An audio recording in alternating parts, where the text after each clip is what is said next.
Standing on the Corner came to be in 2014, headed by Gio Escobar and assisted by Sloss and Malone. In 2017, they dropped their project Redburns. The project is opened by a figure stating many find it hard to breathe in his home of New York. Vocal layering lets you subtly hear a man saying, "I can't breathe" beneath him, a subtle reference to Eric Garner and the emotion felt by people of color throughout New York. So many bodies moving in sync, it's almost impossible to move away from these motions. Standing on the Corner is a scream in the void, vying for identity in a space where he is not granted this right. Throughout his videos, we see imagery of Puerto Rican and Jamaican flags.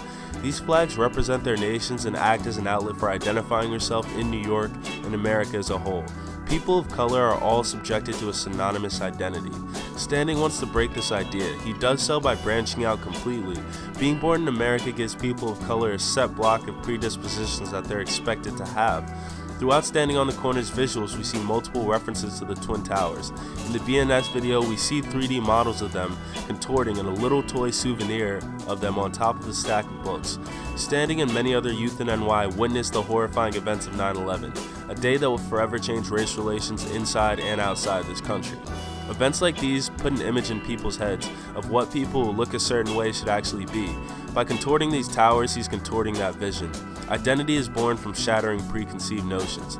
In the video for Want You, we see a boxer fighting, juxtaposed with flags of different nationalities. The boxer's on his toes, pointed sharp. He's a warrior, and he's not defined by his troubles as many would probably like him to be.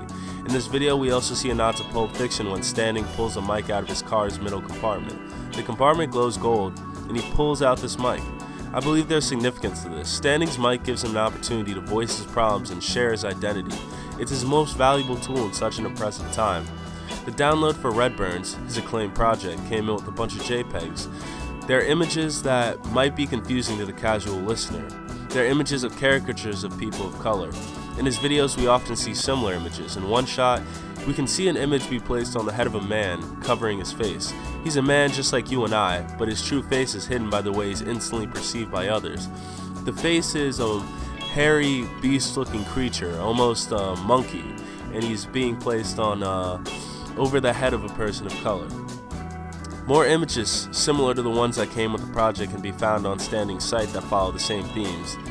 Standing constantly strives to bring to attention the experience of being a person of color in a city as diverse as New York, a perspective that becomes more and more important every day with the gentrification which is on fucking swole and Trump in the president's chair.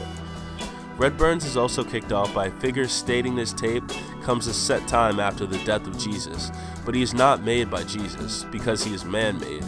People, or devils, have crafted him, placed him in a place suffering through eternal plagues. A place where somebody gonna miss their daddy and someone gonna miss their son, he states around the 10-minute mark of the project. Standing's Gio has said this project is responding to the world in a way. The title itself, Redburns, is an analogy of the physical and mental pain inflicted on people of color by the white race throughout history, and the content is the fruit of this savagery being bared. The identity of these people has been stolen, and Standing is attempting to reassert everyone's identity on this project. What better way to do this than releasing a project like this, dripping in black and brown culture, jazz, hip-hop, poetry, spoken word, sampling everything from Playboi Carti's Magnolia to Marvin Gaye, utilizing transmissions from radio and easily seaming it into tracks. On tracks like Magnolia, Carti is sampled over audio likely from a children's show. Speaking about city blocks, he compares something to lions in there, but whatever he stated is replaced by the sounds of gunshots by Standing. Keep in mind this whole track was prefaced with a radio announcement disclosing the information about an altercation on the block. The audio from the kids show then asks, "When will they stop?" layered over countless gunshots. The violence is self-inflicted and often coming from the outside. Another symptom of the Redburns. On another track, Pear Cans, Standing talks about eating pears, loving, and how that jug life isn't for everyone. If there's something all people of color know, it's food, love, and pain are inseparable. Something I think maybe comes from your mom loving you, cooking for you, and also beating your ass. On the track Tricknology, written in whiteout, the artist proclaims, "The greatest trick the devil ever pulled was convincing people he didn't exist." Tricknology is the art of tricks, putting bait on a fish hook to catch a fish or putting cheese on a mousetrap. It kind of reminds me of the pseudoscience from times in which it was believed people of color were less smart because of inconsistencies in their skulls, or historical figures, whether fact or fiction, like Yakub. It's no coincidence this track is written in whiteout. Whites are the masters of technology. Technology contributes to the loss of identity that Standing feels so poignantly. I was hurt by you a long time ago, like before I was born, he states. This pain, it's inherited. A Raquel Savage quote comes to mind. Who would you be without trauma? How much of you was created out of survival? On tracks, the devil meets Redburns. The devil gets his ass beat and the artist goes on a tirade. Niggas got an empty stomach full of mailboxes, and all they want to do is beat their chest and swing their dick around. The guy doesn't know who to blame, but the Redburns, otherwise known as himself, are to blame. These people, these men, are built up by their trauma. He says, now the windows are all broken, alluding to the broken windows theory, which states how less broken windows can promote a sense of stability and lessen crime. No part of the identity is unreflected because our experiences aren't entitled to singularity. There's joy, but there's also simmering constant pain that pushes us. These are the Redburns.